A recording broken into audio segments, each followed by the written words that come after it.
Okay, Grand Rising family, Tarzan Tone here. Just wanted to check in with you guys. I hope y'all been doing well. I'm out here early, about like 5:30 or so. Right now, I got a lot of projects that's jumping off between floors and different other repairs. And actually, this is the season for a lot of insurance jobs because of the pipes burst. I'm sure y'all might have seen my other videos or so from before or whatnot, but I just wanted to hop in. I see there's some conversation. I see conversations sometimes about like deposits, whether you should pay a deposit, how much you should give within a deposit, on how people do business or whatnot. So I just wanted to kind of give my take out there, and some of the legal information towards what I know within the state.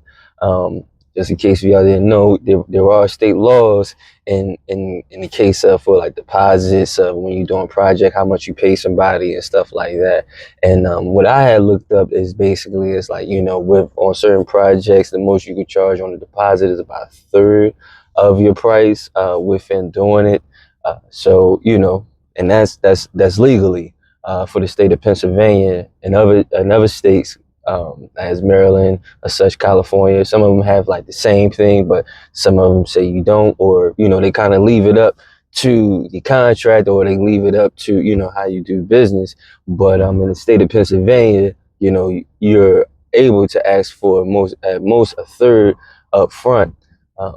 So for deposit for doing the work, and I know a lot of people may feel a little different ways about it because of their experience, who they dealt with, how they done business, and so and such and such. But in the essence of everything, if you're starting a project, doing the project, you need a deposit. You understand what I'm saying? Now, this would be to somebody home, or you working with an investor, developer, or whatever. But what I grew up hearing within the field is people have to have skin in the game. You don't want to really operate too much as a loss because of the liability. You know what I'm saying? A lot of things can come up, whereas in different situations, and the last thing you want to be is burnt. Nobody, nobody wants to be burnt. And at the same time, let's just say an example: if you're working with an investor, you're just going in to supply labor. You're not investing in this project, meaning as in the case of you're making a return on anything that he makes on the house after he sells it, or he or she sells it. So as for a worker contractor, so definitely I would definitely put in there for you to have a deposit, and go by state law, at least a third of it. Some people that come up and they say 50-50, half up front, and half towards on the end when the work is done.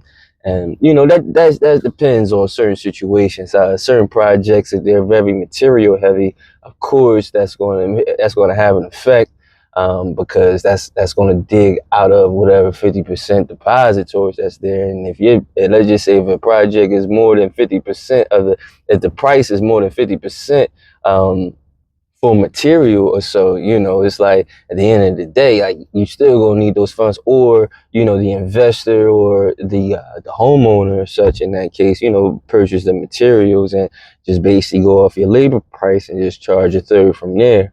And this is legally, so I'll show you the same link as I seen that I want to go ahead and look up. And this is just for transparency, when you go ahead and you talk like with the customers or so, at a certain point, man, you don't do any work without towards like some type of deposit, because there is not a guarantee. Is some people, some situations. I had situations where I took a loss, and some people you go ahead, you may look out for, or whatnot, and you put all this time, put all these hours in. Then now when it's time for you to get your money, is like I'm and that can kind of really tarnish a lot of relationships. So it's good that we have like an understanding in the case of where the deposit should be at, and how much. As I said in other videos from before, usually a project, depending on the size of it or whatever it is. Now, if it's one day, that's totally different. I'm talking about something that's going to take you some time, more in preference of like over a month or even longer. Like where you got certain bathroom remodels, kitchen remodels, basement remodels, or whatnot, and it's phased out.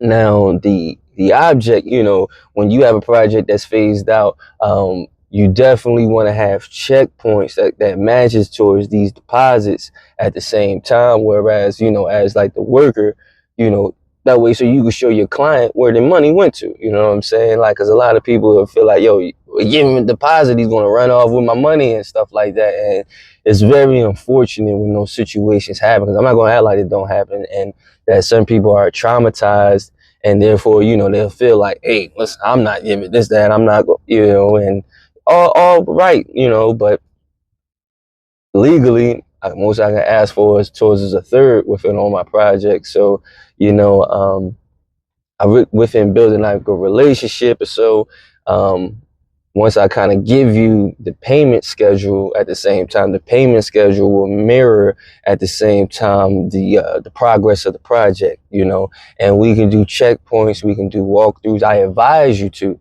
and that way, even that way, so you can even feel comfortable of how you're going along with it in the situation, knowing that you're not being dragged along. You see where your money is going, and also you can guarantee that I'm making my commitments. So if I say I'm gonna have this done, this done, this done, all within towards the deposit, when it comes to the next deposit, we go through the checklist. If everything is 1, 2, 3, everything is crossed off, next deposit, now towards we can move forward, because at the same time as certain workers, we want to go above and beyond. I'm always in the case of believing and even preaching going above and beyond, giving my clients 110%, making sure that they're truly satisfied, and they really get what they paid for after we do our contract and we discuss our business. So I definitely want you to have that trust in me, and I volunteer you. Hey, come on to the job site. Let's walk through. I want to let you know I got this, that, and the third, and also I take pictures. That's from there too. Just on my end, just as for covering, because I'm an honest man. Try to be as honest as possible. So hey, just to let you know, this is what's going on, and even if it sad situation, even if it's turned legally. I've even had legal certain situations. You got to go to court. You do the arbitration thing, or you may have to go ahead and put a lien or so. Like all of these things happen in the field, which you got to protect yourself. So when you have those pictures, you have a contract, and then also you have labeled out the certain phases. And those pictures mirror the phases. The proof of the work, all that is done. For some, this is just all just building up towards that trust. And when somebody on either side isn't completing or doing towards that end, that can kind of bring problems. Now, certain situations happen where it's held up, hold ups, even on the project wise, you have mistakes that happen. You have certain materials that can be delayed or whatnot. Or you you can hire the wrong subcontractor from who you had hired to go ahead and do it.